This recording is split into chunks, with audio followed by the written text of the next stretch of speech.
तो चलिए शुरू करते हैं। अब हम राष्ट्रपति के लेक्चर का अंतिम टॉपिक राष्ट्रपति की अन्य शक्तियां, इसमें हम दो तीन शक्तियों के बारे में जिक्र करेंगे। तो सबसे पहले हम वित्तीय शक्ति के बारे में देख लेते हैं। वित्तीय शक्तियां, राष्ट्रपति के द्वारा वित्तीय शक्तियों में तीन अनुच्छेदों के बारे में मुख्यतः हमको जानकारी होनी चाहिए। पहले तो अनुच्छेद देखिए, अनुच्छेद 109, अनुच्छेद 112 और अनुच्छेद 280। ठीक है, अनुच्छेद 109, अनुच्छेद 112, अनुच्छेद 280।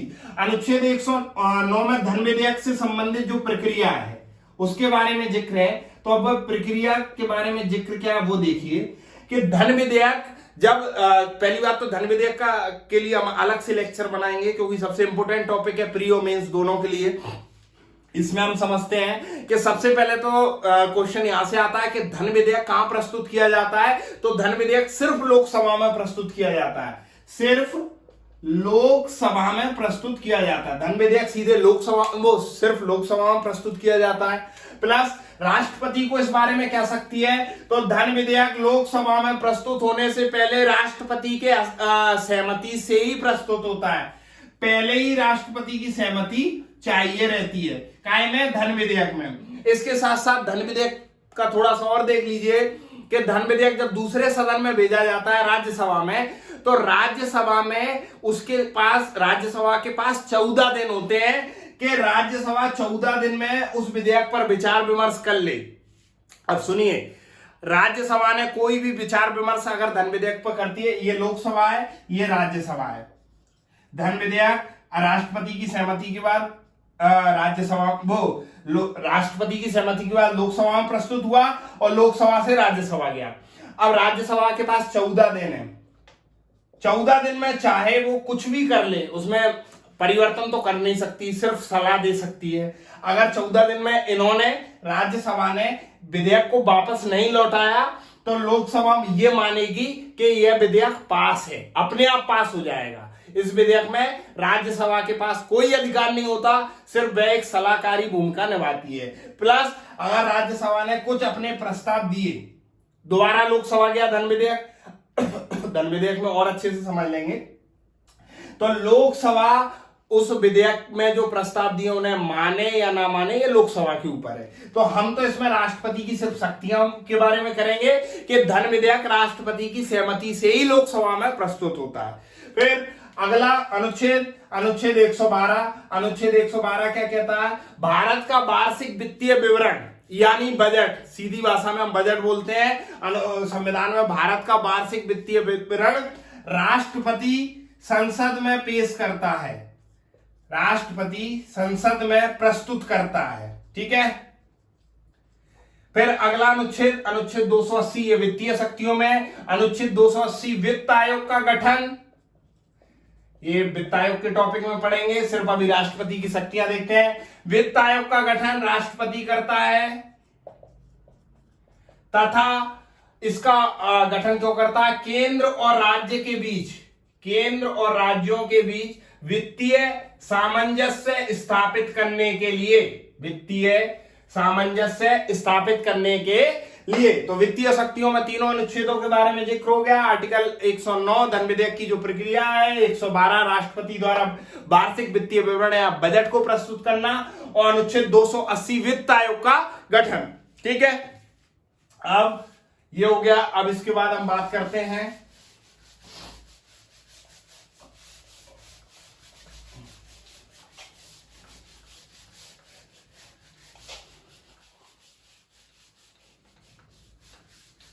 चलिए, तो अब इसके बाद हम बात करेंगे न्यायिक शक्तियों में।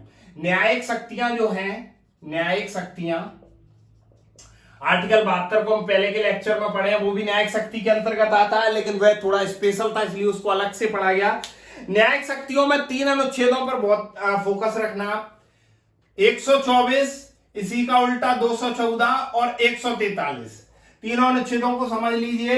124 के तहत उच्चतम न्यायालय के न्यायाधीशों की नियुक्ति राष्ट्रपति के द्वारा होगी। उच्चतम न्यायालय के जो मुख्य न्यायाधीश हैं उनकी नियुक्ति कौन करेगा? प्रेसिडेंट ऑफ इंडिया, राष्ट्रपति। दूसरा, उच्च न्यायालय के न्यायाधीशों की नियुक्ति भी प्रेसिडेंट ऑफ इंडिया करते हैं। आर्टिकल 143 पेपर में हमेशा पूछा जाता है, तो इसके बारे में समझिए कि राष्ट्रपति को अगर किसी विधि से संबंधित कोई सलाह लेनी है, विधि मतलब कानून से संबंधित सलाह लेनी है, तो वह उच्चतम न्यायालय से सलाह ले सकता है। क्या कर सकता है? सलाह ले सकता है। अब यहां दो चीजें समझिए, ये उच्चतम न्यायालय है, ये राष्ट्रपति है, ये सलाह ले सकता है, लेकिन उच्चतम न्यायालय सलाह देने के लिए बाध्य नहीं है। इसका मन होगा तो सलाह देगा और नहीं होगा तो नहीं देगा। प्लस इसने जो सलाह दी है, राष्ट्रपति भी बाध्य नहीं है। राष्ट्रपति का मन होगा तो सलाह लेगा, नहीं होगा तो नहीं लेगा। ठीक है, तो इस तरीके से राष्ट्रपति की न्यायिक शक्तियों के बारे में जिक्र हो गया। ठीक है, वित्तीय शक्तियां हो गई, न्यायिक शक्तियां हो गई। अब बात करते हैं राष्ट्रपति की आपातकालीन शक्तियों और देख लेते हैं हम।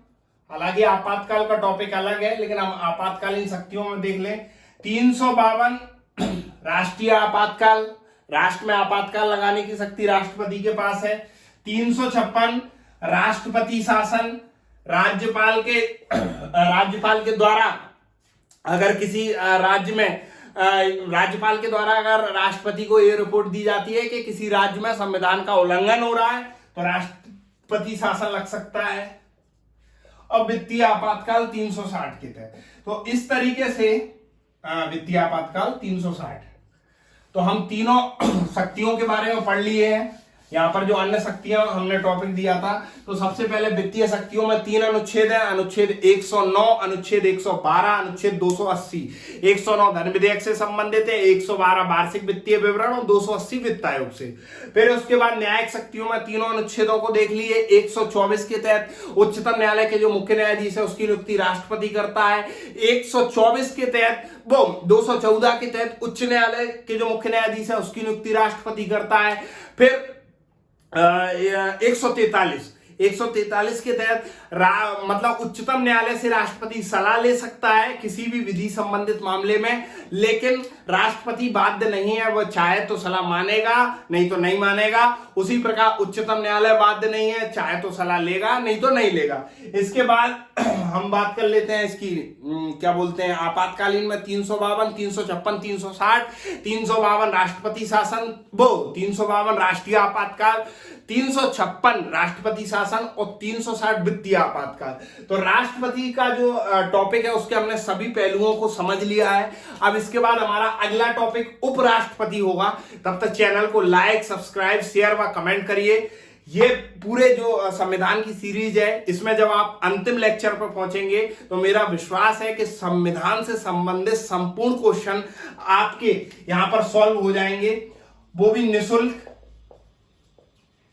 ठीक है, तो इसी के साथ संविधान की हम कुछ ही समय बाद एक और प्लान कर रहे हैं। या तो हमारी हिस्ट्री की सीरीज आएगी या फिर ज्योग्राफी की सीरीज आएगी, दो में से कोई एक सीरीज आएगी, हिस्ट्री या ज्योग्राफी की। और जैसे हिस्ट्री ज्योग्राफी के कुछ लेक्चर हो जाएंगे, उसके बाद हम एक मेंस के लिए टॉपिक ला रहे हैं, नीति शास्त्र।